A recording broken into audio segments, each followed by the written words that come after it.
नमस्कार, मैं तान्या सिंह और आप देख रहे हैं न्यूज़ 24 सही खबर पक्की खबरों के साथ 10 प्रमुख खबरें। अमेरिकी राष्ट्रपति चुनाव में डोनाल्ड ट्रंप निर्विवाद विजेता बनकर उभरे हैं। उन्होंने अपनी प्रतिद्वंदी और डेमोक्रेटिक पार्टी की उम्मीदवार कमला हैरिस को बड़े अंतर से हरा दिया है। एक दिन पहले ही तक हर सर्वेक्षणों में ट्रंप और हैरिस में कांटे की टक्कर दिखाई जा रही थी, लेकिन एक तस्वीर ने पूरा पासा ही पलट दिया। डोनाल्ड ट्रंप ने अमेरिकी राष्ट्रपति चुनाव में कमला हैरिस को हराकर बड़ी जीत हासिल की है। पीएम मोदी ने ट्रंप को उनकी इस जीत पर बधाई भी दे दी है। जी हां, उन्होंने ट्वीट करके लिखा है कि मेरे मित्र ट्रंप को ऐतिहासिक चुनावी जीत पर हार्दिक बधाई। पीएम मोदी ने उम्मीद जताई है कि ट्रंप अपने पिछले कार्यकाल की तरह ही इस बार भी सफल रहेंगे। बिहार कोकिला शारदा सिन्हा अब हमारे बीच नहीं रही। छठ पूजा के पहले दिन उनका निधन दिल्ली स्थित एम्स में हुआ है। उनका पार्थिव शरीर आज पटना लाया जा चुका है। 7 नवंबर बुधवार को पटना के गुलबी घाट पर राजकीय सम्मान के साथ उनका अंतिम संस्कार किया जाएगा। जम्मू कश्मीर में उमर अब्दुल्ला सरकार ने अनुच्छेद 370 की बहाली की दिशा में अहम कदम उठाते हुए बुधवार को विधानसभा में एक प्रस्ताव पारित किया है। इस प्रस्ताव में केंद्र सरकार से जम्मू कश्मीर के विशेष दर्जे को फिर से लागू करने के लिए चुने गए प्रतिनिधियों के साथ बातचीत करने की अपील की गई है। उप मुख्यमंत्री सुरेंद्र चौधरी द्वारा पेश किए गए प्रस्ताव में 5 अगस्त 2019 को हटाए गए अनुच्छेद 370 की बहाली की मांग दोहराई गई है। शिवसेना और एनसीपी के विभाजन के बाद पहली बार 2024 का लोकसभा चुनाव हुआ था, जिसमें उद्धव ठाकरे और शरद पवार से नकली बनाम असली का नैरेटिव सेट किया गया था। उद्धव ठाकरे ने वादा किया था कि अगर महाविकास आघाड़ी की सरकार बनती है तो महाराष्ट्र के हर जिले में छत्रपति शिवाजी महाराज का मंदिर होगा।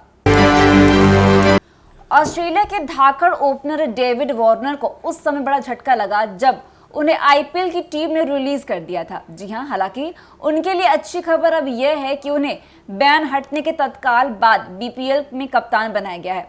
वह कैमरून ग्रीन की जगह सिडनी थंडर की कप्तानी करते नजर आएंगे। ठंड का मौसम अभी पूरा तरह से शुरू भी नहीं हुआ है और दिल्ली एनसीआर में प्रदूषण का स्तर पहले से ही खतरनाक स्तर पर पहुंच गया है। सेंटर फॉर रिसर्च और एनर्जी एंड क्लीन एयर यानी कि CREA की एक ताज़ा रिपोर्ट के अनुसार अक्टूबर 2024 में भारत के टॉप 10 सबसे प्रदूषित शहरों में से सभी दिल्ली एनसीआर के ही थे। मुख्यमंत्री योगी आदित्यनाथ ने झारखंड और महाराष्ट्र से चुनाव प्रचार अभियान की शुरुआत कर दी है। यह बुधवार को महाराष्ट्र में 3 चुनावी सभाएं करेंगे। वहीं यूपी उपचुनाव में छठ पूजा के बाद भाजपा अपनी ताकत झोंकेगी। 8 नवंबर से योगी समेत भाजपा के दिग्गज चुनावी सभाएं करेंगे। योगी झारखंड के बाद अपने चुनावी दौरे के दूसरे दिन बुधवार को महाराष्ट्र में रहेंगे। यहां पर वह वशीम विधानसभा क्षेत्र में प्रत्याशी रामचरण खोड़े के समर्थन में चुनावी सभा करेंगे।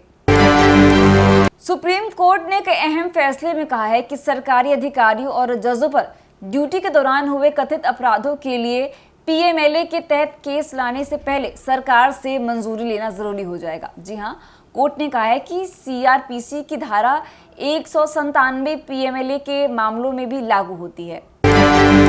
Manisha Rani reality show Bigg Boss OTT season 2 में नजर आई थी। उनकी तगड़ी फैन फॉलोइंग है और वो सोशल मीडिया पर खूब एक्टिव भी रहती हैं।